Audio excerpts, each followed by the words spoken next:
जंतर मंतरवरच्या उपोषण आंदोलनाला 34 दिवस झाल्यानंतर पंतप्रधान मोदींनी आंदोलकांसाठी सरकारतर्फे पहिली ऑफर दिलेली आहे। पेपर लीकच्या सगळ्या प्रकरणांमध्ये फास्ट ट्रॅक कोर्टात खटले चालवून निकाल लावला जाईल असं पंतप्रधान मोदी म्हणतायत। पण या त्यांच्या ऑफरवरती आंदोलकांची प्रतिक्रिया नेमकी काय आहे? सोबत काल जंतर मंतरवरती रात्रीपासून अचानक तणाव इतका का वाढलेला होता? आणि अजून एक महत्त्वाची गोष्ट, 2014 नंतर जे लोक शांत बसलेले होते, ज्यांची सरकारविरोधात बोलायची हिम्मत होत नव्हती, ते सलमान खान सारखे लोकसुद्धा आता अचानकपणे या आंदोलनाच्या पाठीशी का उभे राहिलेले आहेत? या सगळ्या अपडेट्सबद्दल बोलूच, पण त्याच्या आधी गेल्या 24 तासातली या आंदोलनातली सर्वात पॉवरफुल इमेज मला तुम्हाला दाखवायची, आणि ती इमेज आहे मुंबईमधली। खरं मुंबई स्पिरिट काय असतं ते तुम्हाला या दृश्यांमध्ये दिसेल, जेव्हा पोलिसांच्या व्हॅनला अडवताना एक महिला दिसते। 27 वर्षांची ही महिला आहे। काय प्रकार झालेला होता तर शिवाजी पार्क परिसरामध्ये कॉकरोच जनता पार्टीच्या समर्थनार्थ जेएनजीचं आंदोलन चालू होतं, आणि गेल्या 2-3 दिवसापासूनच खरं तर आपण बघतोय की मुंबई पोलीस, महाराष्ट्र पोलीस या आंदोलकांची प्रचंड पद्धतीनं दडपशाही करतायत। अनेकांना आंदोलनाच्या आधीच उचललं जातंय। अनेक तरुण थोडंसं आंदोलन केलं की लगेच त्यांना गाडीत भरून टाकलं जाते, त्यांच्यावरती केसेस टाकल्या जात आहेत। आज पेपरमधली बातमी आहे, एकट्या नवी मुंबईमध्ये 900 विद्यार्थ्यांच्यावरती गुन्हे दाखल करण्यात आलेले आहेत। तुम्ही कल्पना करू शकता की हे सगळे विद्यार्थी असं काय मागतायत सरकारकडं की ज्याच्यासाठी आपला पोलीस फोर्स या विद्यार्थ्यांच्या पाठीमागं सरकारनं लावलेला आहे। आणि अशाच आंदोलनाच्या दरम्यान शिवाजी पार्कवरती जेव्हा ते आंदोलन चालू होतं, पोलिसांची गाडी चाललेली होती, आणि या विद्यार्थ्यांच्यावरती पोलीस ज्या पद्धतीनं ही दडपशाही करत होते ती एका महिलेला म्हणजे सहन नाही झाली। ती तिच्या गाडीतून उतरते आणि पोलिसांच्या गाडीसमोर उभी राहते। सोहित मिश्रा जे स्वतंत्र पत्रकार आहेत, ते स्वतः हा सगळा प्रसंग तिथं कैद करत होते, आंदोलन कव्हर करत होते, आणि त्यावेळी त्यांच्या कॅमेऱ्यामध्ये हा सगळा प्रसंग जो आहे तो कैद झालेला आहे। म्हणजे बघा, जेव्हा ती महिला आंदोलन करत होती, त्या पोलिसांच्या गाडीसमोर एकटी उभी राहून पोलिसांना थांबा असं सांगत होती, तेव्हा सुरुवातीला बाकीचे सगळे रस्त्यावरचे लोक केवळ बघत होते। या मुलीचं नाव आहे रिया यादव। ती 27 वर्षांची आहे, मॉडेलिंग करते असं सांगितलं जातं आहे, पेपरमध्ये काही बातम्या आल्या त्याच्यानुसार। आणि ज्यावेळी ती थांबली, सुरुवातीला कुणी नाही आलं। नंतर काही लोक तिथले जे तिला कॅमेऱ्यामध्ये कैद करत होते त्यांच्यापैकी काही लोक येतात, तिच्या सोबत सहभागी होतात। पण नंतर पुन्हासुद्धा काही वेळानं हे लोक निघून गेल्यानंतर ती महिला एकटी पोलिसांशी लढत होती, पोलिसांना निडरपणे सामोरं जात होती। दुष्यंत कुमार यांच्या त्याच्या ओळी आहेत ना, एक पत्थर तो तबीयत से उछालो यारो, कौन कहता है आकाश में सुराख नहीं हो सकता, एक पत्थर तो तबीयत से उछालो यारो। 1975ला आणीबाणीच्याच दरम्यान लिहिल्या गेलेल्या या ओळी आहेत, आणि त्याच ओळी या दृश्यांनी आज इतक्या वर्षानंतर सार्थ करून दाखवलेल्या आहेत। हा सगळा प्रसंग सोहित मिश्रा यांच्या त्या कॅमेऱ्यामध्ये कैद झाला, तो आपण आधी पाहूया।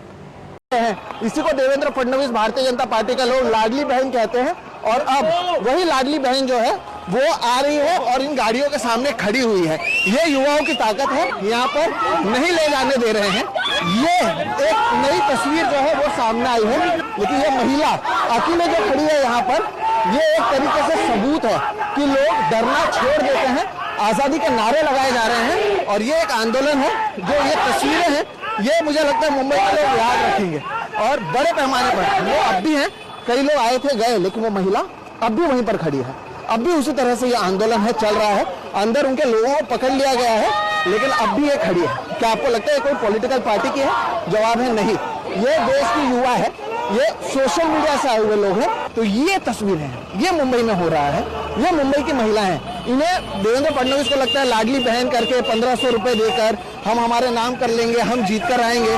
तो ये कॉन्फिडेंस भी आप देखिएगा, इन तस्वीरों को आप देखिएगा, ताकि आपको पता चले कि किस तरह से चीजें होती हैं। और लोग जो हैं एक एक करके आ रहे हैं, गाड़ी के सामने खड़े हो गए हैं। तो ये सच्चाई है, ये तो आप देखिएगा।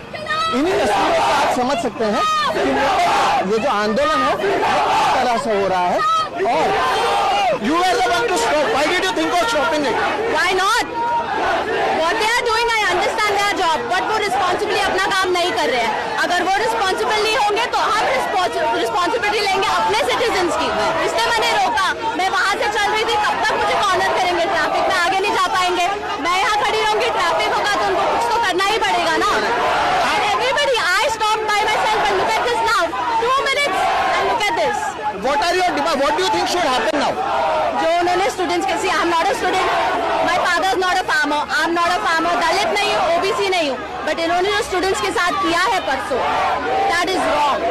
बिकॉज वो डर गए तो now they have to show up what they did, they have to show up, they have to own. Dharmendra Pradhan ने आज ही सुबह ट्वीट किया कि Rahul Gandhi is responsible and हम स्टूडेंट्स को अकाउंटेबिलिटी जस्टिस देना चाहते हैं। आओ दो, हम मांग रहे हैं, we cannot go there but he can move freely, he is a free citizen, he can move। आइए रेजिग्नेशन दे दिए, नहीं है तो आप जंतर मंतर जाके स्टूडेंट से बात करिए और उन्हें समझाइए कि क्यों हुआ, कैसे हुआ। All the people is talk to the people man. आणि दुसरी इमेजसुद्धा मुंबईमधलीच आहे, ज्यावेळी आंदोलक चाललेले होते आणि पोलिसांची गाडी जात असताना अचानकपणे जेव्हा ती एका स्टॉपला थांबते, मागून आलेले त्यांचे जे मित्र आहेत जे त्या गाडीच्या मागे पळत होते, त्यांच्यापैकी कुणीतरी पटकन या गाडीची कडी जी आहे ते उघडतं आणि मग नंतर सगळे तरुण जे आहेत ते बाहेर येऊन तिथून पसार होतात। म्हणजे हे आंदोलन जे आहे ते जेनझीचं आहे, जे या आंदोलनामध्ये नव्या नव्या युक्त्या शोधत आहेत आणि निडरपणे पोलिसांना सामोरे जात आहेत, याचं चित्र दाखवणारी ही उदाहरणं जी आहेत ते आपल्याला मुंबईतनं दिसत आहेत। आता 34 दिवसानंतर पंतप्रधान मोदींनी एक पहिली ऑफर या विद्यार्थ्यांच्यासाठी दिलेली आहे आणि ती काय आहे तर फास्ट ट्रॅक कोर्ट चालवण्याची या संपूर्ण प्रकरणामध्ये पंतप्रधानांनी आज सकाळी 9:07 हे ट्विट केलं।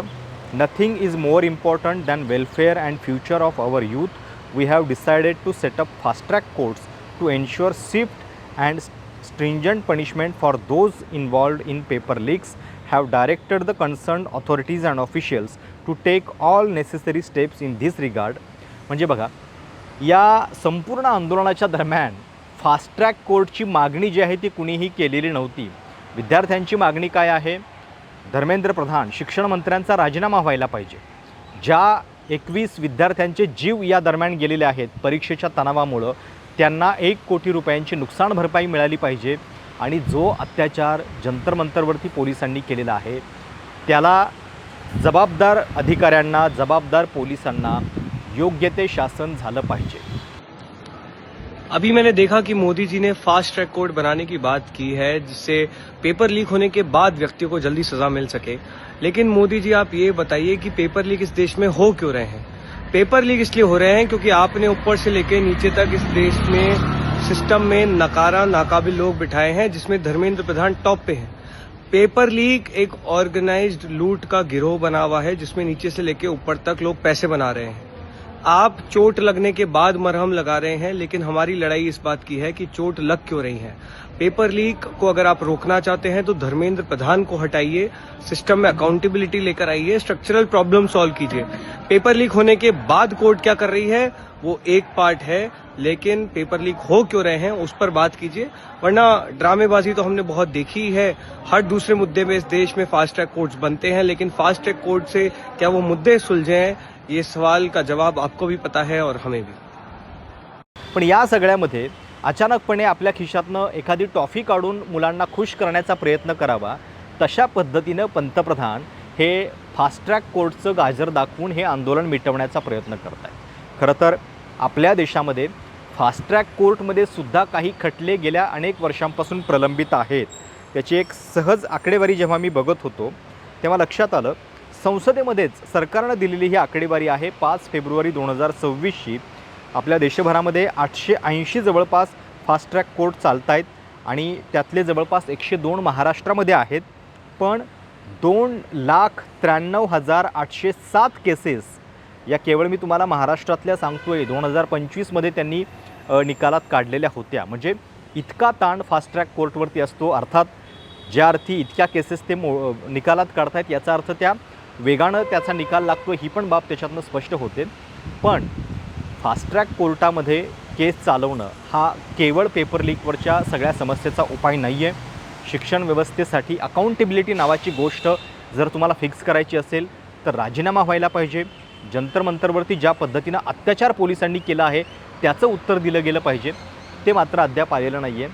आणि म्हणून या सगळ्याचं आता पुढं नेमकं काय होतं आहे, आंदोलनाला अजूनही स्थगिती जी आहे ती मिळालेली नाही आहे. सोनम वांगचुक यांचं उपोषण अजूनही चालू आहे. आणि म्हणून पंतप्रधानांच्या या पहिल्या ऑफरनंतरसुद्धा विद्यार्थी काही डगमगलेले नाही आहेत. पण या आंदोलनाची ठिणगी आता देशाच्या वेगवेगळ्या शहरांमध्ये पोहोचताना आपण बघतो आहे. मुंबईमधली जी तरुणी आहे तिच्या धैर्याला सगळेजण सलाम करतायत आणि तिनं पेटवलेली ही ठिणगी जी आहे ती प्रत्येक भारतीयाच्या मनामध्ये पोहोचतानासुद्धा आपल्याला दिसते.